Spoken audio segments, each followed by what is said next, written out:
저는 수호군호소 김나는 원장입니다. 반갑습니다. 반갑습니다. 네. 저는 수업을 다 그냥 직접 합니다. 제가 다 직접 수업을 하고요. 경화여고, 안양예고, 동탄국제고, 그 기타 학교를 다 제가 이제 수업을 하고 있는 상황이고요. 이제 내신 대비가 조금씩 마무리 다 됐고, 이제 안되는 학교가 안양예고는 아직 마무리가 안 됐고, 오늘 설명이 끝나고 이제 직전 대비 하는 날입니다. 그렇게 해서 안양예고가 거의 마지막, 그리고 저희 뒤에 부평고가 있고 뭐 이렇게 해서 이제 마무리될 것 같습니다. 그래서 되게 좀 길게 내신에 좀 가는 부분이고요. 제가 대략적으로 설명드릴 부분은 저희 어떻게 수업 시스템이 진행이 될 거고, 그 다음에 어떻게 성과 조금은 있었고, 그 다음에 어떻게 내신 대비는 진행을 할 거고, 그리고 그 이후에는 아마 올해 수능이 사실 되게 어려웠습니다. 되게 어려웠기 때문에 내년 이후에 수능은 어떻게 될 것인가에 대한 예측. 근데 사실 예측이라는 게 되게 무의미한 게, 올해 그 초에 되게 난리 나서 수능 쉽게 내라고 킬러 문항 없애랬더니 다 준킬러 깔아가지고 얘는 훨씬 더 애매하게 애를 먹게 만들었던 부분이 있기 때문에 앞으로 어떻게 될 것인지에 대한 것은 감히 예측할 수는 없지만 비슷할 거고, 그럼 국어공부도 어떻게 할 것인가에 대한 내용까지 제가 말씀을 드릴 거고, 저 이후에 저희 논술하고 입시 원장이 있으실 겁니다. 오셔서 되게 간단하게 앞으로 어떻게 입시 준비할 것인가 이런 것들 말씀드리도록 하겠습니다.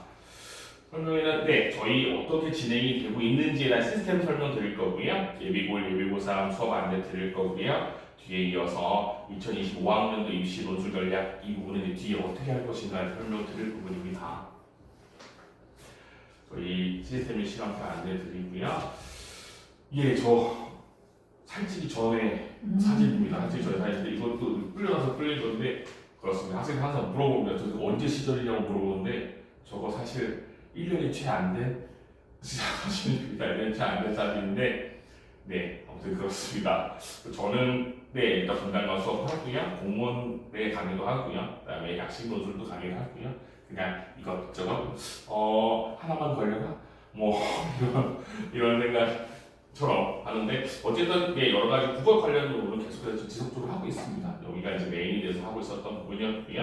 애들 같은 경우에는 그냥 저희 쉬는 시간에 쉬는 날에 가서 준비하고 있는 부분입니다.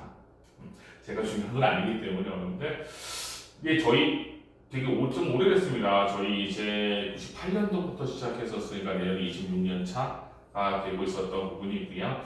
그렇습니다. 그렇게 해서 메인 미대 합격생 올해 거는 아직 정시가 안 나와서 뺐고, 작년까지 기준입니다. 아직은 수시랑 정시 입시 발표가 안 났기 때문에 작년까지 기준이 되고 있었던 부분이었고, 국어랑 논술을 전문으로 하고 있는 학원이 되고 있습니다. 특히 논술은 인문 논술이 되고 있는 부분입니다. 이 부분입니다. 저희 다른 부분 글쎄요, 대부분 모든 학원들의 실적은 좋습니다. 근데 제가 내세울 거는 저희 경화나 안양예고나 동탄국제고는 나름 성적이 되게 좋다고 생각을 합니다. 개인적으로는 생각을 합니다. 그렇게 해서 어느 정도 성과가 좀 나왔다는 생각을 합니다. 물론 다른 학교도 마찬가지입니다. 낙생 같은 경우에도 설명을 또 드리겠지만 나름 나쁘지 않은 성과를 거뒀다고 생각을 하는 부분이고요. 내일 논술 재원 사학점률은 이렇게 높습니다. 그래서 일단은 기본적으로 그렇습니다. 저희가 내신이 보통 7개월 정도 한다고 보시는 게 맞습니다. 왜냐면 12월부터 3월 2주까지는 무엇인 부분이었냐면 수능 수업을 하지만 사실 3월 셋째 주부터는 다시 내신 대비에 들어갈 수밖에 없습니다. 1학년 중간고사가 그게 어디까지 가냐면 5월 첫째 주까지 갑니다. 대략 7주 정도가 1학기의 중간고사인데, 그리고 5월 달에 행사 같은 것들이 좀 있습니다. 행사 끝나고 나면 바로 6월부터 또 다시 뭐 들어가야 되냐면 기말 대비 들어가야 됩니다. 기말 대비가 들어가면, 기말 대비가 끝나면 곧 이제 방학이 되죠. 기말 대비가 끝나면 곧 방학이고, 사실 최근에 여름방학이 되게 짧습니다. 짧고요. 실질적으로 그렇게 해서 2달 정도 다시 하고 나면 9월 중순 넘어가면 다시 또 2학년 2학기 중간고사 대비가 들어갑니다. 1학년 2학기 중간고사 들어가고, 중간고사, 중간고사와 기말고사부터 더 없습니다. 그렇게 따지면 저희가 보통 7주짜리를 내보낸다고 생각하시면 28주가 내신입니다. 그러면 개월로 따지면 약 7개월이 내신 대비가 되는 겁니다. 1학년, 2학년. 그리고 5개월이 이제 수능 수업이 되는 부분이죠. 근데 5개월 중에도 뭐가 있는 부분이냐면 중간에 학교 행사 있고 옆에서 조금 정도 빠지는 경우도 있습니다. 그래서 실질적으로 수능 공부할 수 있는 기간은 한 4개월 정도라고 보시면 될 것 같습니다. 그래서 고민을 하시는 게 뭐냐면 그럼 내신 대비만 하다 보면 언제 수능 갈 거냐 하는데 근데 최근 학교들은 내신이 수능 경향입니다. 그렇기 때문에 실질적으로 내신 대비 수업이 수능 대비 수업과는 거의 진배 없다고 보시면 되실 것 같습니다. 그래서 그 과정을 다시 한번 말씀을 드릴 건데 그렇게 해서 어찌되었던 내신 B 위주가 되면서 그래도 수능이 가미가 되는 수업이 1학년, 2학년이 될 거고 근데 사실 내신 수업은 또 내신 수업만이 아닌 뭐가 될 부분이었냐면 수능 수업하고 같이 연계된다고 보시면 되실 것 같습니다. 그러시면서 저희에게 일단 상담을 합니다. 성적표 혹은 중간 기말 시험지를 가지고 상담을 합니다. 무슨 말씀이냐면 어떤 상황인지를 전혀 모르는 상태이기 때문에 성적표 혹은 중간 기말 시험지를 통해서 대면 상담을 하고요. 1차적으로는 과목별 부족한 부분에 대한 개별 과제를 선정합니다. 이거는 학생마다 다를 겁니다. 없는 경우도 있습니다. 없는 경우가 무슨 경우냐면 예고 학생들 같은 경우에는 개별 과제할 시간이 없을 수도 있습니다. 예를 들어서 그렇기 때문에 개별 과제 같은 경우에는 학생들이 부족한 영역이요. 현대시, 현대소설, 그리고 고전소설, 고전시가, 독서 이런 식으로 파트 나눠서 개별적으로 부족한 부분은 다 지적을 해줄 겁니다. 그래서 제가 보통 뭐 할 부분이냐면 목차에다가 날짜를 다 써줄 겁니다. 할 분량만큼. 그러니까 해가 아니라 해화가 돼야 되는 상황이 살짝 있어요. 살짝은 강제성을 살짝 띄는 것이 오히려 더 효율적일 수도 있습니다. 그러니까 해 그러면 해야죠 라고 하면서 그냥 안 하는 경우가 있는데 날짜를 써주면 그래도 의무감이 좀 생깁니다. 그래서 날짜를 다 써줘서 개별과제 선정을 하게 될 거고요. 그래서 학습 상황이 좀 바뀝니다. 어느 정도 현대시가 되었으면 다시 독서로 가기도 하고요. 고전소설로 가기도 하고요. 영역별로 나눠서 가게 될 부분일 겁니다. 이렇게 해서 개별과제 선정할 거고요. 이반 후에는 한 달 저한테 시간을 한 4주 이상은 주셔야 됩니다. 무슨 얘기냐면 학생 파악할 시간이 사실 좀 필요합니다. 그렇기 때문에 그 다음에는 어머니께 모니터링을 진행하고 난 다음에 제가 전화를 드릴 겁니다. 어쩌면 첫 상담하고 난 다음에 또 한 2달 정도, 석 달 정도 전화 안 드리면 왜 전화 안 주시냐고 말씀하시는데 사실 밑에 보시게 되면 문제 발생 시 수시상담 전화가 정말 아무 문제 없이 잘하고 있으면 저희가 분기별로 한 번 정도씩 전화를 드리거나 아니면 뭐 거의 다른 행사나 이런 데 전화를 드릴 거고요. 만약에 혹시나 이 문제라는 게 정말 큰 문제가 아니에요. 과제를 자주 안 해온다든가 자주 지각한다든가 이런 경우가 있습니다. 무슨 얘기냐면 아직 애기들이기 때문에 부모님 여기 앞에 떨쳐놔도요 안 들어오는 경우가 있어요. 떨쳐놓으면 이렇게 조금 늦게 들어오는 경우도 있습니다. 그런 경우에 저희가 만약에 지각이 되게 자주 생긴다든가 이렇게 됐을 때 전화드린다는 말씀드리는 부분이고요. 적응도에 따라 수업부 개별질의 응답 지도가 있는 부분입니다. 이게 무슨 얘기냐면 저희가 본 수업이 3시간입니다. 3시간인데 그 뒤에 1시간이 일종의 전주 배웠던 주간 테스트하고 클리닉에 대한 개념입니다. 저희가 보통 일반적인 학원들이 대부분 다 주중에 불러서 클리닉을 합니다. 본 수업 3시간 하고 클리닉을 하는데 저희는 학원 특성상 기숙사 학교 그게 좀 많습니다. 그러니까 농단 국적도 있고 경험도 있고 또 예고 학생들도 보게 되면 그렇게 시간이 기회가 없어요. 그래서 저희는 아예 따로 왔을 때 수업이 끝나고 나면 뒤에 남겨서 저희가 전주에 대한 테스트는 좀 필요합니다. 그러니까 항상 그 주마다 테스트가 필요할 거고요. 그리고 이따 다시 말씀을 드리겠지만 매주 한 편씩 모의고사 과제 나갈 겁니다. 그 과제에 대한 채점 그리고 OMR 파악을 저한테 제출하고 나야 제가 어떻게 수업을 공부를 하고 있고 점수가 어떻게 변화하는지를 알 수 있을 겁니다. 그래서 그 부분 때문에 저희가 수업 후에 개별 지도 질의 응답이 있었던 부분입니다. 보시게 되면 과제 검사 제가 다 직접 하게 될 거고 부족시 또 추가 동원 협의는 무슨 이야기냐면 정말 부족하고 시간이 없으면 주중에 부르는 경우가 있습니다. 주중에 부르는데 불러서 시간 정도 불러서 과제를 하고 가고 검사하고 가고 이 과정이 있을 겁니다. 이 과정이 있을 거니까요. 이거는 아주 부족할 경우에만 해당하는 부분이 될 겁니다. 그리고 밑에 재등록 여부 결정인데 사실 재등록 불가하기가 가끔 1년에 한두 번씩은 있긴 합니다. 단체이기 때문에 1대1 과외가 아니기 때문에 많은 학생들이 있는 가운데 조금은 지장이 있으면 저희도 그러니까 그 학생만을 위한 공간은 아니기 때문에 재등록이 불가한 경우는 있습니다. 거의 없다고 보시면 됩니다. 사실 학원에 왔던 이유 중에 하나가 성적 향상이 가장 기본적인 이유였는데 학원에 와서 성적 향상이 안 될 경우에 그리고 다른 학생들이 조금은 교차적으로 조금 피해가 있을 경우에 저희가 재등록 받지는 않습니다. 이거는 근데 거의 없다고 보시면 될 겁니다. 어쨌든 기본적으로는 공부를 하겠다는 생각을 갖고 오기 때문에 거의 없다고 보시면 될 것 같습니다. 하지만 이 부분에 대한 양해를 일단 말씀을 드리는 부분이고요. 예비고의 정규 수업 시간 이제 안내 드릴 겁니다. 저희 아까 말씀드렸다시피 3시간 수업을 기본적으로 할 겁니다. 3시간 수업을 할 건데 이 안에 이제 뭐가 있는지 확인해 보셔야 될 건데요. 저희 일단 기본적으로 문학 들어가게 될 겁니다. 올해 수능에도 물론 아직 좀 먼 얘기 같을 수 있지만 문학이 생각보다 되게 어려웠습니다. 그러니까 선택지가 되게 어려워졌어요. 그러니까 독서에서 킬러 문학이 사라지면서 문학에 대한 개념이 되게 선택지 개념이 어려워졌기 때문에 선택지 개념에 대한 이해가 명확하게 필요해요. 그리고 이게 어디에도 필요할 거냐면 내신할 때도 필요해요. 수능형으로 나올 거기 때문에 올해도 똑같은 얘기 또 듣고 작년 듣고 아마 내년 또 들을 거예요. 둘 중에 하나 가지고. 국어는 사실 오지선다가 아니에요. 생각해보면 이지선다가 정확할 겁니다. 저도 학교 다녔고 어머님도 학교 다닐 때 국어 보면 대다수가 무슨 얘기하냐면 둘 중에 하나 고르다고 틀린 거가 되게 많습니다. 그렇기 때문에 실질적으로는 오지선다가 아니라 이지선다로 보는 게 항상 제가 얘기를 해요. 농담삼아 언어 유희로 이지를 이지하게 하려면 문학 공부가 필요하다고 얘기를 하는데 그러니까 대부분 우리가 알고 있는 기본적인 설명은 지우기용이 되고 있었어요. 소거용이 되고 있었고 나머지 둘 중에 하나 가지고 고민을 보통 합니다. 저도 학교 다닐 때 당연히 그랬었던 부분이었고요.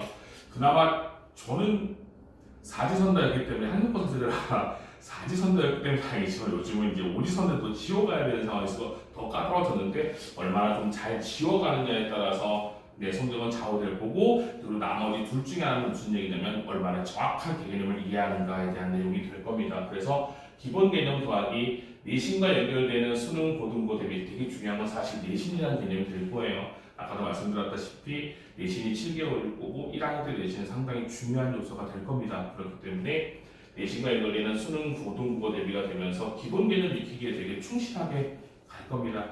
예비고일은 스킬 면이 아니고요. 쌓는 면이 되게 중요하다고 생각을 합니다. 스킬은 2학년 넘어가서 배워도 충분합니다. 그렇기 때문에 가장 기본적인 원리 개념에 대한 것들을 중점으로 갈 거고요.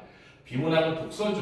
독서인데 독해 원리인데요. 이 원리가 가장 이 원리 전에 할 게 뭐냐면 첫 글자부터 마지막 글자까지 읽는 연습을 시킬 계획입니다. 첫 번째 예를 들어 인문 철학적인 공자하면 공부부터 시작해서 마지막 답까지 최근에 학생들 특징 중에 하나가 글을 끝까지 참을성 있게 잘 못 읽어요. 그러니까 첫 글자부터 마지막 글자까지 읽으면서 내용 정리를 해야 되는데 요즘은 저 유튜브나 뭐 이렇게 짤방 이렇게 얘기하나요? 릴스 뭐 이런 것도 있지 않습니까? 틱톡 이런 것 때문에 그냥 보고 싶은 것만 툭 잘라서 보게 되는 상황 때문에 되게 글 읽는 참을성이 되게 약해졌어요. 그래서 저희뿐만 아니라 대개 돌아가셔도 참 글 읽는 연습 되게 중요하게 가르치셔야 될 것 같습니다. 제 딸도 이제 고2 올라가는 이제 상황인데 사실 글을 읽다 보면 끝까지 참을성이 되게 부족해요. 그냥 유튜브나 이런 거 보면 툭툭툭 보게 되면 제가 필요한 것만 나올 거기 때문에 좀 약한 부분이 있어서 글을 좀 읽는 연습에 대한 걸 일단 기본으로 시킬 겁니다. 그리고 난 다음에 독해 원리는 어떻게 읽어야 될 것인가에 대한 영역별에 대한 내용을 진행하게 될 거고요. 문법입니다. 우리는 뭐예요? 엄매 안 할 건데요. 근데 그 개념이 아니고요. 1학년 때는 교과서에 문법이 다 들어있습니다. 그러니까 1학년 1학기 때 들어있는 게 의문의 변동입니다. 뭐 국외음악, 뭐 된소리 대기 이런 것들이 있고요. 학교에 따라서는 2학기 넘어가긴 하지만 또 1학기 때 문법 요소 있습니다. 뭐 도피법, 시제, 피동사동, 인용표현, 부정표현 이런 것들 그리고 2학기 가시는 모든 학교가 할 겁니다. 국어의 역사, 중세국어 할 겁니다. 나란 말씀이 등급의 나라를 하게 될 거기 때문에 내신에 들어가는 문법을 가장 중점적으로 일단 보시게 될 겁니다. 그래서 그 개념인데 아마 올 겨울에는 국어의 역사는 빠질 거고요. 국어 역사는 아마 2학기 때 할 건데 시간이 되면 할 겁니다. 시간이 되면 할 건데 그렇지 않으면 의문의 변동과 문법 요소는 한번 보고 갈 겁니다. 의문의 변동은 반드시 보고 가야 되는 부분이 될 거고요. 그래서 그 문법에 대한 내용은 보시게 될 겁니다. 그리고 이제 본인들이 또 판단은 하셔야겠죠. 뭐 수능에는 엄매가 있을 거고 화작이 있었던 부분이었을 거니까요. 사실 웬만한 학교에서 지금 문법을 별도로 하는 경우는 없습니다. 2학년 가도 거의 대부분 문학이나 독서를 하는 거고요. 엄매한 학생들의 문법은 각자 개인적으로 또 하는 부분이 됩니다. 물론 학원을 다니면 학원에서는 물론 진행할 겁니다. 진행할 건데 학교에서는 다루지 않기 때문에 일단 기본적 1학년 교과서에 있는 네, 문법에 대한 내용은 다 다루고 갈 겁니다. 그래서 한번 익숙해져. 그러니까 지금 외우는 게 아니라 학교 가서 맞아 나 들었어 라는 개념을 끄집어내는 개념. 그럼 당연히 다시 학원을 또 한 번 더 복습을 갈 거고 머릿속에 있는 거 한 번 더 상기하고 끄집어내는 것과 아예 없이 맨지식에서 듣는 것과는 좀 차이가 있습니다. 분명히. 그래서 암기할 건 암기할 겁니다. 그래서 그 암기를 필요한 게 주간 테스트가 될 겁니다. 전주에 음례변동을 배웠으면 음례변동에 대한 주간 테스트를 볼 겁니다. 그래야 지난주에 완벽하게 숙지가 되었는지 확인할 거고요. 근데 이 테스트 안에는 문학도 독서도 문법도 들어갈 겁니다. 지난주에 배웠던 것들 짧게나마 지난주에 구운봉 배웠으면 구운봉에 대한 내용 들어갈 거고요. 밑에 공자 철학 배웠으면 공자 철학에 대한 내용 들어갈 거고요. 음례변동도 다 안 배우고 예를 들어서 음례변동의 교체에서 구개음악까지 배웠으면 거기까지만 들어갈 겁니다. 그렇게 해서 지난주에 배웠던 거 얼마나 숙지했는지를 확인할 거고요. 기출모의고사는 매주 한 편씩 과제로 나가게 될 겁니다. 과제로 나가게 돼서 집에서 시간에서 풀어오게 되고 학원에 오게 되면 정답지를 줄 거고 저희가 OMR을 수거할 거고 그리고 난 다음에 오답 노트를 따로 별도 노트 만들라고 써서 내기 안 합니다. 그거 사실 이런 표현이 맞는지 모르겠지만 학생들 깜비 쓰는 거 개인적으로는 되게 노가다처럼 생각하고 개인적으로 그렇게 생각합니다. 이게 습관적으로 그냥 쓰는 게 중요한 게 아니고 왜 틀렸는지에 대한 내용을 이해하는 게 중요한데 정답을 확인하는 게 중요한 게 아니라 오답을 왜 골랐는지 확인하는 게 훨씬 더 중요할 수도 있습니다. 그러니까 착각을 뭘로 했는지 찍지 않는 이상은 오답을 고른 이유가 있을 거고요. 오답을 고른 이유를 찾아야 그 뒤에서 그 실수를 안 할 겁니다. 찾지 못하면 비슷한 유형은 계속 비슷한 유형. 그래서 보게 되면 사망 올라가서 되게 안타까운 게 똑같은 유형을 계속 틀린 학생도 있어요. 보기제 시험 문제 또 계속 보기제 시험 틀리는 거고요. 내용의 문제 계속 틀리는 거고요.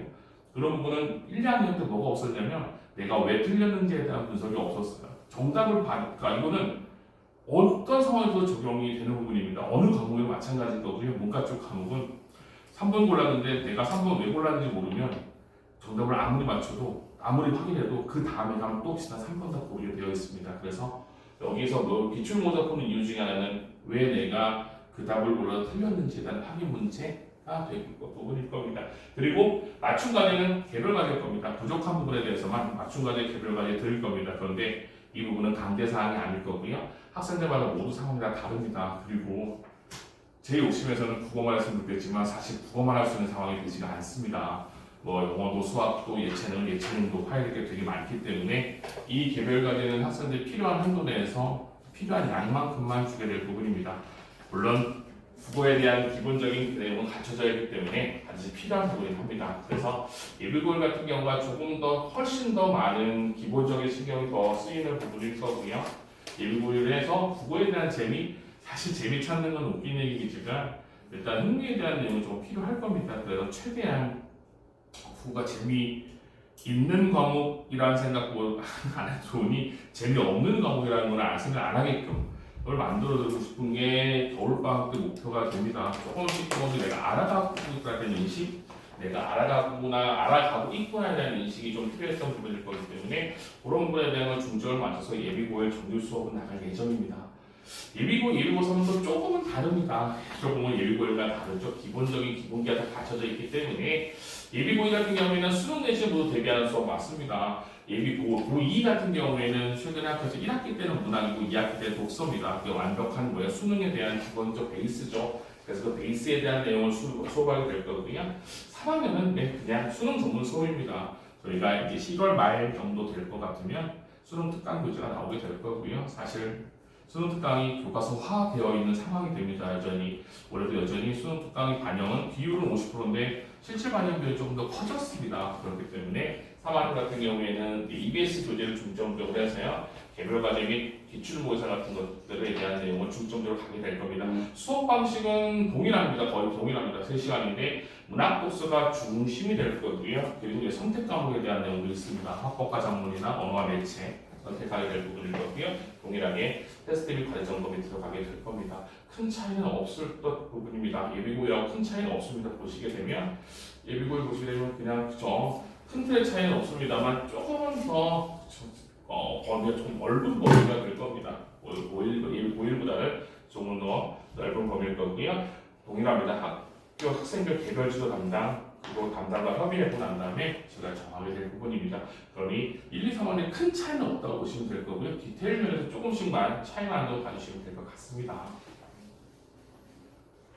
내신입니다.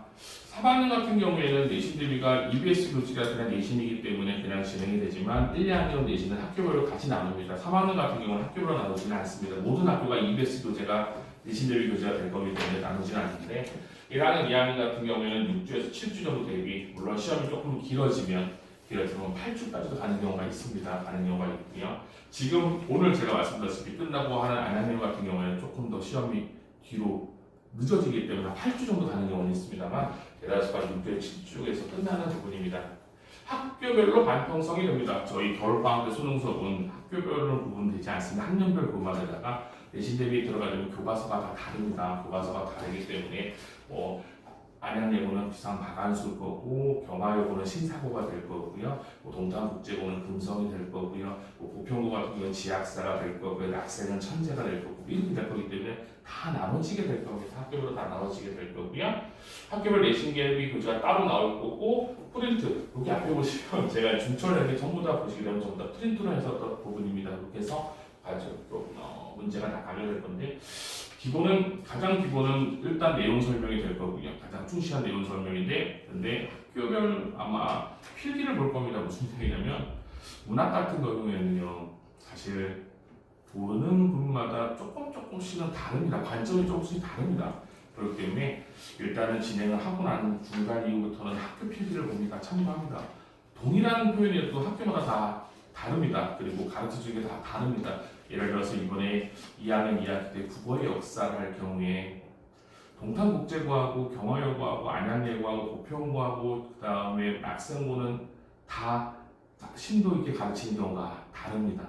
그러니까 조금은 가볍게 가르치는 학교가 있고요. 조금 더 심도 있게 가르치는 학교가 있습니다. 그렇기 때문에 학교별 선생님 성향에 따라서 내신 대비에 대한 가르치는 내용은 좀 달라질 겁니다. 가장 기본적인 베이직은 똑같이 동일하게 가르치되 학교별로 좀 다르게 가르칠 부분이 있습니다.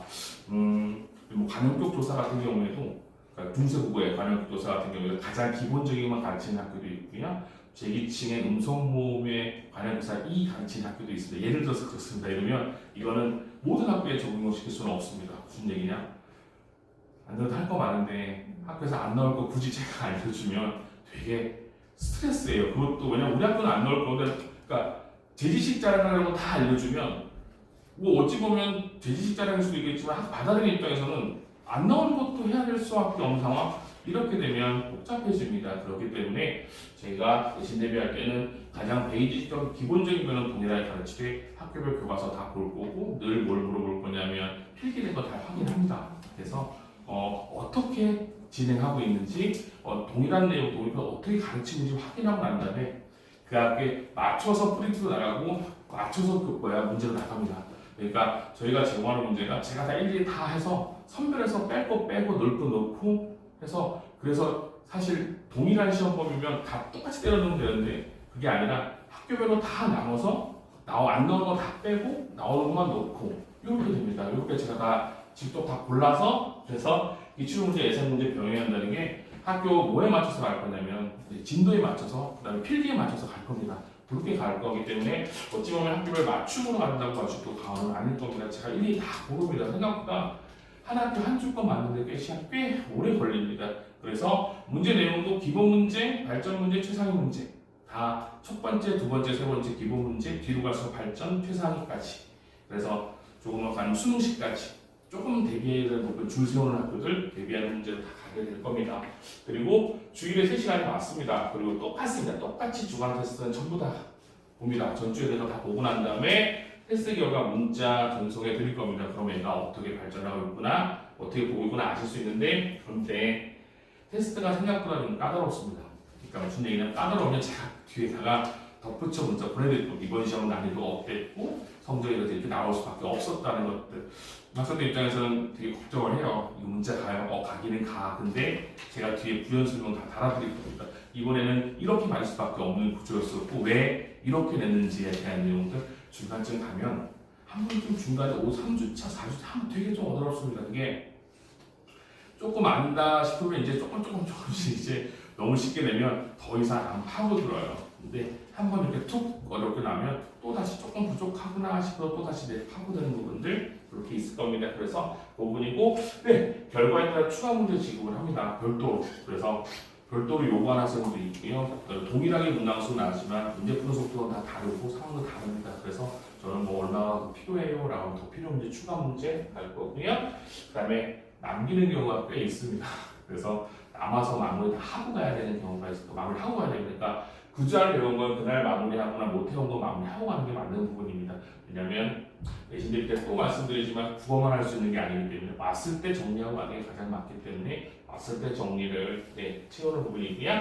부족한 학생 추가 지도 학생이 있습니다. 협의를 진행하는데 근데 뒤에 가면 나오겠지만 저희 동영상 항상 찍을 겁니다. 그래서 제 유튜브에 올려놓을 거고요. 그래서 항상 원하게 되면 항상 그냥 그대로 카톡으로 다 유튜브 링크 보내줍니다. 그럼 계속 복습 계속 하게 될 겁니다. 그래서 남아도 좋고, 근데 말씀드렸다시피 기숙사 학생이나 그다음에 바쁜 학생들은 집에서 볼 수 있도록 저희가 항상 동영상 찍어서 올려놓고 필요한 부분 계속해서 지속적으로 공부하게 될 겁니다. 이렇게 될 부분이 내신 시스템이 되고 있습니다.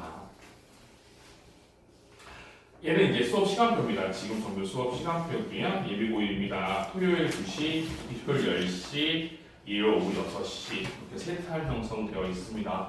기숙사에 있는 학교들은 토요일 2시나 오전 10시가 맞으실 거고요. 그렇지 않은 경우에 일요일 6시 타임도 준비되어 있는 상황입니다. 이 수업은 모두가 다 동일한 수업입니다. 그래서 대강이 항상 가능합니다.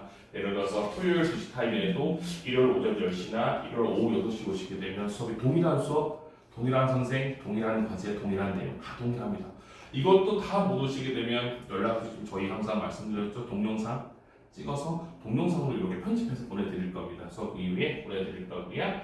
피드백, 말씀드렸다시피 수업 전 30분 1시간이 되고 있습니다. 전주 메모 테스트, 모의고사, 모의고사 이렇게 채점해서 받아 낼 거고, 보다노트 쓸 거고, 지리응답 받을 거고요. 이후에 아마도 이거는 최소한일 거고요. 뒤에 남아서까지도 질문이 가능한 부분입니다. 그래서 그 전주에 배웠던가 그 주에 배웠던 거에 대한 내용은 그 주에 소화하게끔 만들었던 부분입니다. 그리고 2학년 수업은 두 타임이 있습니다. 토요일 오후 6시, 일요일 오후 2시 이렇게 되고 있었던 부분이고 동일한 내용이 될 거고요.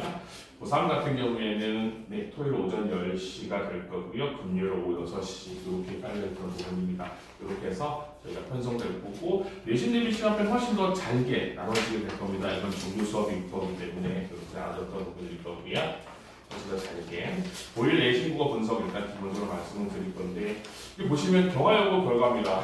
경화여고가 잘 보이실지 모르겠는데 아마 프린트에는 보이시게 될 겁니다. 이제 기말로 연락을 보고 있었고 사실 경화여고 2학년 2학기 중간고사는 저희 15명이 들었고요. 4명이 100점이었고 12명이 3개 이내로 틀렸습니다. 이거는 개인적으로 왜 문제 살짝은 또 학교 시험에 아주 어렵진 않았지만 그래도 이렇게 해서 기본적인 내용이었었고 블로그에 올려놨긴 했는데 여기한테는 김예땡 학생 같은 경우에는 1학기 때 70점대 맞고요. 2학기 중간고사 때 80점, 86점 맞고 난 다음에 그리고 저랑 이제 카톡으로 보신 그 전에 보면 이 기말에 100점 맞았는데 정말 기말에 100점을 맞아왔습니다. 그래서 조금 되게 기분이 훨씬 더 좋은 학생. 여기 또 현민이 여기 동일한 학생. 현민이는 중간도 기말도 둘 다 일단 100점 맞아왔던 상황이고요. 100점 맞아왔던 상황입니다.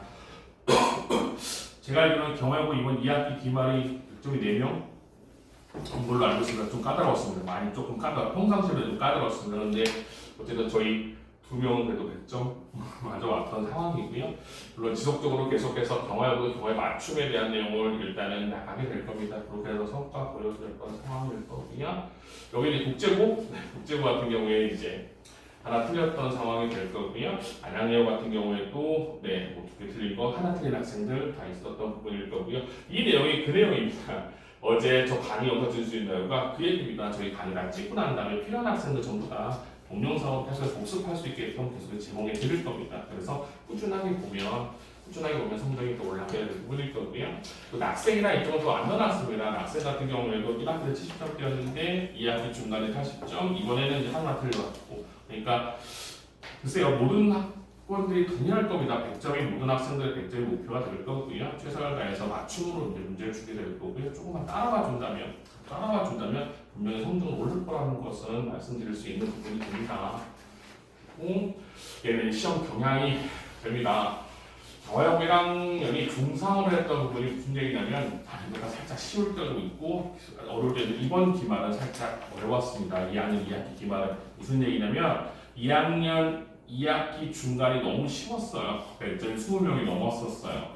그런데 이렇게 되면 뭐가 되냐면 내신에 줄 세우기가 조금 필요하죠. 사실은 경화여 같은 경우에는 1학년 같은 경우가 1등급 12명에서 13명 정도가 되는 부분이었는데 사실 20명이 다 넘어갔으니까 그래서 2학기 때 문제가 좀 까다로웠습니다. 물론 국어의 역사 시험법에도 까다로웠지만 문학에 대해 헷갈리는 게 되게 많았었습니다. 그래서 100점 현장이 좀 줄어들었던 상황이 될 겁니다. 그래서 교과서는 신사고인데 올림포스를 무조건 나갑니다. 부교재는 무조건 나가게 되는데 근데 중요한 건 올림포스를 학교에서 강의를 해주지 않습니다. 그러니까 혼자 준비하는 학생들은 혼자 준비해야 되는 상황이 있는데 시험 범위가 굉장히 많죠. 15작품 내외라고 했는데 이거는 교과서 쪽부터 시작해서 올림포스가 적을 때 있고 많을 때는 20작품이 넘습니다. 그렇기 때문에 올림포스 같은 경우 혼자 대비하기 조금 까다롭습니다. 그래서 학원에서는 저에 대해 당연히 대비를 하는 부분일 거고요.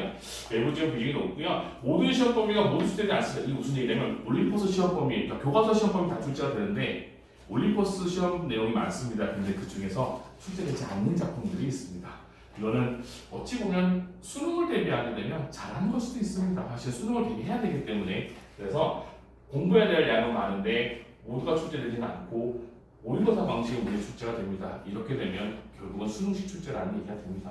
그렇기 때문에 경화여 같은 경우에는 조금은 심도 있는 대비가 좀 필요한 부분입니다. 그래서 이렇게 시험 범위가 많습니다. 계속 말씀드렸다시피 모든 작품을 출제되지도 않고요. 교과서, 국어는 모두 동일합니다. 거의 5대5 정도 높습니다. 그리고 출제 비율 조금 차이가 있고요. 맞습니다. 학교 선생님의 수업 내용이 되게 큽니다. 동일한 내용을 다 이렇게 선생님 2분, 3분 들어가야 되면 다른 경우도 있습니다. 그래서 여기는 학교 필기를 되게 잘 챙겨서 봐야 됩니다. 저희가 자료를 제공하려면 학교 필기를 잘 봐야 되는 거고 그리고 수업을 되게 잘 들어야 됩니다. 수업 왜냐면 내신은 학교 선생님 위주이기 때문에 학교 선생님이 예를 들어 1 더하기 3이면 우리 학교 답은 3이 돼야 되는 게 학교 성적, 학교 시험이 내신이기 때문에 수업 충실하게 됐고요. 네, 필기 내용을 다른 반과 비교돼도 무슨 얘기냐면 선생님과 조금 내용이 다를 수도 있습니다. 다를 수도 있기 때문에 확인해줘야 되는 분들 필요합니다. 그리고 모의고사 형식의 문제 대비가 필요하고 외부 지문은 보통 어디서 나오냐면 선택지에서 좀 많이 나오는 편입니다. 그러니까 제시문에 들어가 있는 것이 아니고요. 제시문 밑에 있는 선택지 1, 2, 3, 4, 5에서 시조나 시 같은 외부 작품들이 조금 나오고 있는 부분들. 그래서 평상시에 수능 수업에 충실했던 학생들이 훨씬 더 유리한 연도가 경화여가 되고 있습니다. 그래서 경화여 같은 경우에 이렇게 대비하면서 우리 맞춤에 대한 내용이 나가게 될 거고요. 네, 국제고입니다. 국제고는 생각보다 시험 난이도가 높지가 않습니다. 그래서 정말 피 터지는 학교 중에 하나가 국제고가 됩니다. 예를 들어서 말씀드리면 2학년 2학기 중간고사는 한 개 틀리면 3등급, 하나 틀리면 3등급이라는 얘기는 다 맞아야 1등급이라는 얘기가 될 정도로 근데 한 개 틀리면 소수점에 따라서 2등급이 되기도 하고 3등급이 되기도 하는 학교입니다. 그래서 시험의 내용이 어렵지는 않습니다. 교과서를 거의 안 씁니다. 교과서가 금상교과서인데 거의 쓰지는 않습니다. 그리고 대부분 다 외부 자료를 많이 쓰고 있는데요. 해마다 조금씩 다릅니다. 수능 특강을 쓰는 경우가 있고요. 수능 특강을 쓰지 않지만 외부 작품을 별도로 하는 경우가 되게 많습니다. 그 학교고요. 예, 상대적으로 난이도가 낮습니다. 학교에 본인들에 대한 그런 프라이드에 비해서는 좀 낮아요. 그리고 이 학교는 서술형이 있죠. 경화여고는 서술형이 없습니다. 근데 국제고는 서술형이 존재하죠. 그래서 서술형을 어떻게 쓰는 건지에 대한 조건을 정확하게 그리고 외부 자료를 제시한 시험범위의 작품 난이도가 높습니다. 완벽하게 이제 수능식이 되고 있어요. 그거고요. 문법 전체를 다룬다는 내용은 조금씩 다릅니다. 다르긴 합니다만 이번에도 마찬가지로 문법이 들어가게 되면 문법에 부분이 들어가는 것이 아니라 전체가 다 통으로 들어가는 것가 되게 많습니다. 그래서 문법을 되게 중시합니다. 이유가 동탄국제고가 정시에서 대부분 엄매를 선택합니다. 그렇기 때문에 이 학교에서는 문법이 위주로 갈 수밖에 없는 구조가 됩니다. 1학년 때부터 그렇습니다. 그래서 완벽한 수능형 문제가 출제가 되고 있습니다. 이게 동탄국제고 1학년 시험 전형이고요. 동탄국제고 1학년은 맞습니다. 학교 선생님이 아니라 학교 수업 대부분이 학생들이 발표합니다. 학생들이 앞에 나와서 학생들이 발표해 주고요. 선생님이 조금씩 보완해 주는 개념이 됩니다. 그래서 우스갯소리로 동탄국정 선생님 발표를 그랬다고 맨날 얘기하는데 우스갯소리로. 근데 물론 보완해 주시지만 학생들 스스로 준비해 와서 학생 스스로 학생마다 파트별로 나눠서 보완하는 부분이 발표하고 그리고 이제 시험 범위에 대한 내용이 끝난 겁니다. 그렇기 때문에 보충을 해주겠지만 세부 사항은 스스로 해야 되는 부분이 됩니다. 굉장히 자율적인 공부가 필요한 학교가 동탄국제고가 되고요. 조금씩 난이도는 낮아지고 있습니다. 작년에 비해서 재작년에 비해서 올해가 좀 더 낮았습니다. 그런데 경쟁은 좀 더 치열하죠. 난이도가 낮으면 경쟁은 치열합니다. 그렇기 때문에 여기서는 이 학교는 모의고사 이런 문제들을 되게 중요시하게 생각해 주셔야 될 부분들이 있습니다.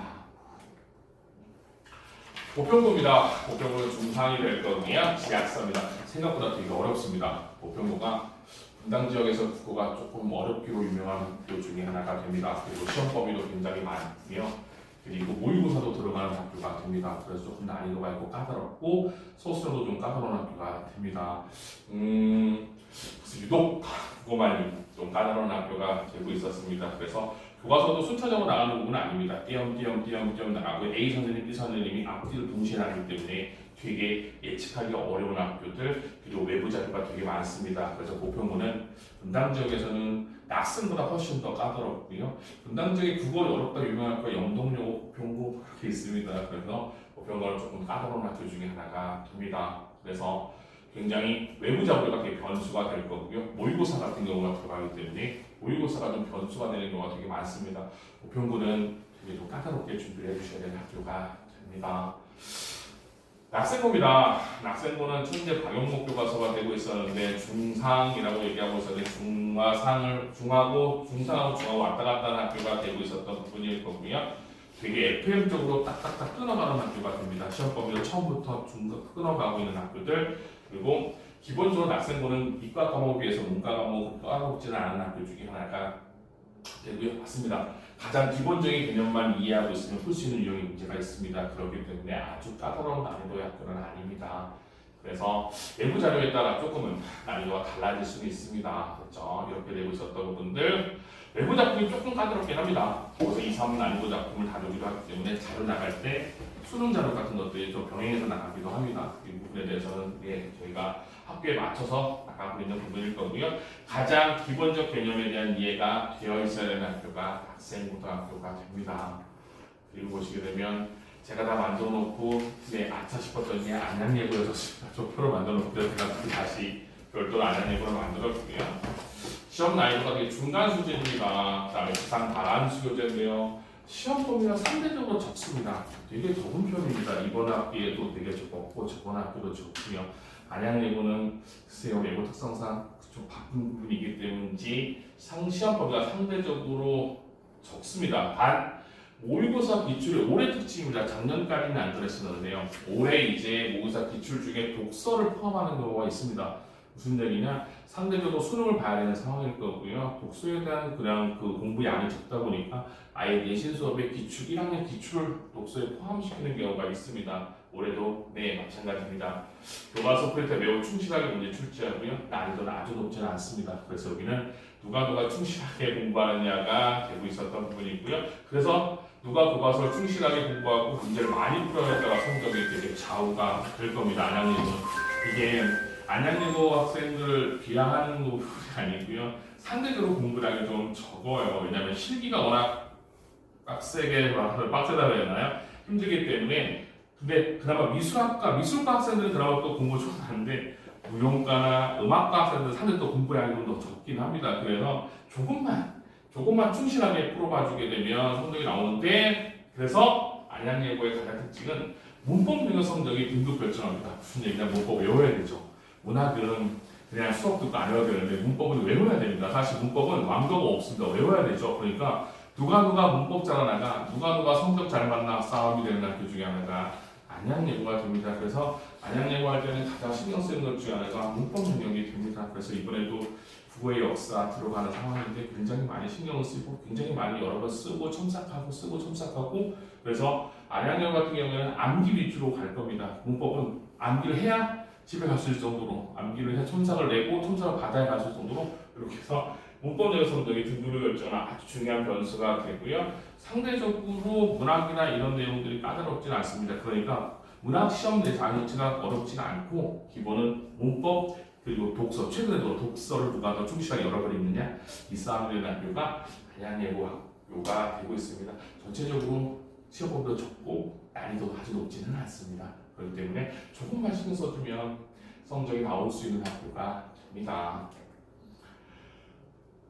2학년은 빠르게 똑같습니다. 2학년 경화여고 2학년 같은 경우에는 1학기 경우에는 문학이고 2학기에 독서가 됩니다. 그리고 역시 부교재에 있었던 부분일 거고요. 부교재로 수업 설명을 해주지 않습니다. 이건 대부분 2학년의 공통적인 내용이 될 거기 때문에 말씀드릴 부분이고요.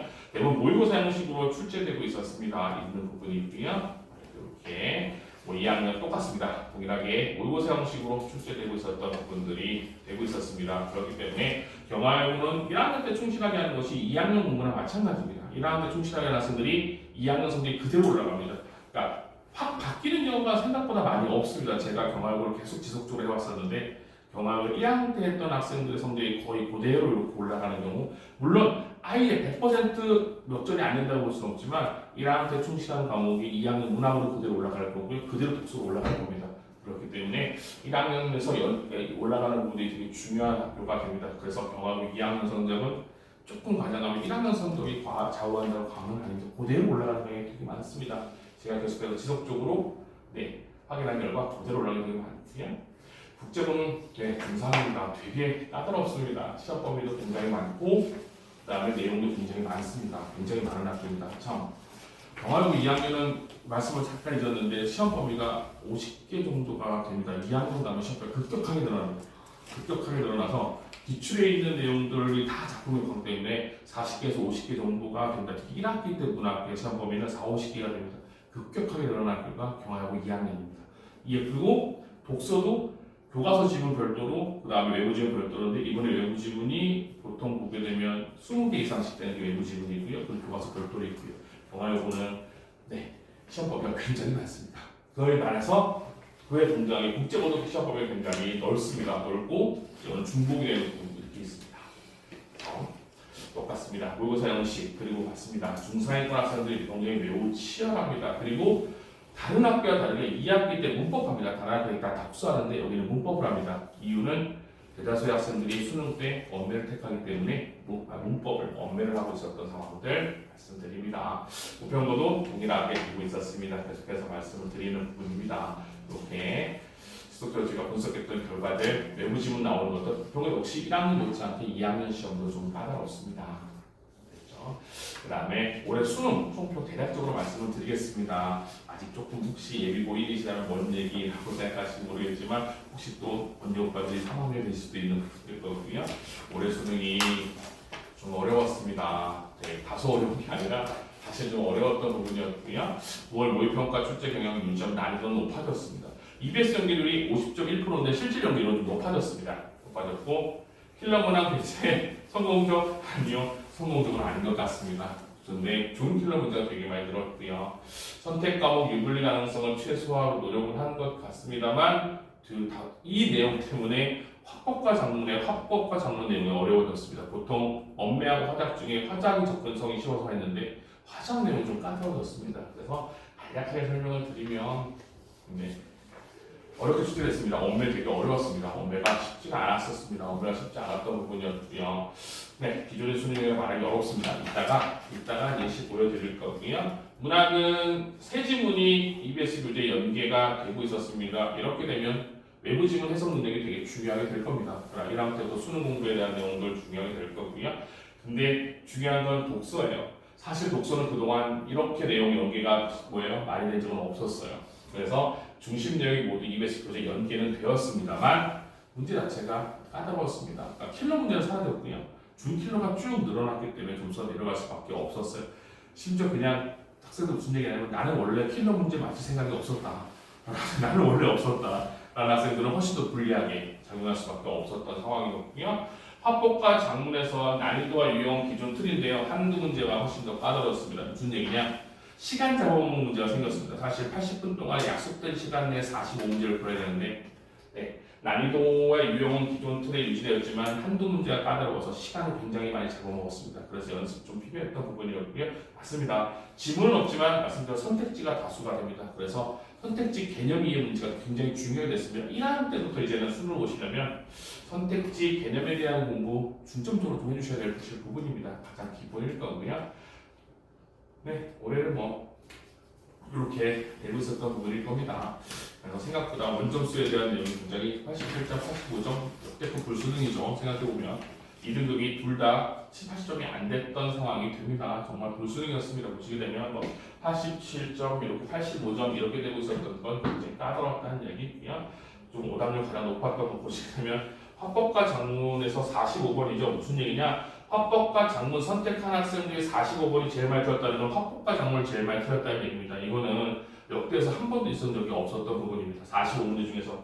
그리고 언매 선택하는 데서 10번 틀렸다는 얘기는 문법을 가장 많이 어려웠다는 이야기입니다. 이게 경향입니다. 이건 잘 판단해 주셔야 됩니다. 화작이 오답률 1위였던 적은 한 번도 없습니다. 그런데 올해는 화작이 오답률 1위로 올라와 있고요. 왜 그런지 설명을 드릴 건데 1위, 그러니까 그냥 어려웠으면 다행인데요. 시간 다 적어놓고 틀렸습니다. 가장 최악의 경우가 올해 45분의 경우입니다. 이따 보여드릴 건데 이렇게 됐던 부분. 그래서 언매 화작에 대한 신경을 좀 더 써주셔야 되는 부분들. 그동안 보게 되면 독서 문화는 신경을 많이 썼는데 그리고 언매에서 문법은 더 많이 신경 썼는데 화법과 작문은 그렇게 신경을 많이 안 썼던 부분들이 있습니다. 그런데 화법과 작문 선택하시려면 이제 화법과 작문에 대한 내용도 조금은 신경을 써주셔야 될 부분들이 있습니다. 보통 화법과 작문을 많이 택하는 경우가 예고 학생들이 많이 택하는 경우가 있고요. 그리고 중하위권, 중위권부터 중상위권 밑에부터 좀 더 많이 택하는 경우가 있었던 부분이었습니다. 신경 좀 써주셔야 될 부분일 거고요. 네, 이거는 뭐 그냥 기본적으로 봐주시면 되실 부분들이 되고 있었습니다. 근데 하지만 여학생의 구애 방식은 모두 해마다 사실입니다. 사실은 분명히 거고요. 네, 이게 오답이 높았던 내용들이 되고 있었던 부분이었습니다. 뭐 데이터에서 절측치와 이상치 처리 방법, 비교 판단 문제들 이런 것들에 대한 기본이었었고요. 선택지와 보기와 맞춰보는 문제도 되게 까다로웠던 부분이었었고요. 그리고 15분 문제, 독서 문제가 되고 있었죠. 융합 지문이었었는데 사상가별, 특히 인문 지문이 되고 있었던 부분들이 되고 있었습니다. 인문 지문에 대한 내용들 이런 것들의 각각 견해 같은 것들 이해에 대한 문제가 있었던 부분일 거고요. 네, 소설입니다. 소설인데 소설 같지 않았던 내용들이 있었습니다. 올해 소설은 굉장히 까다로웠었습니다. 소설을 까다로웠던 문제, 30분 문제들 이런 것들.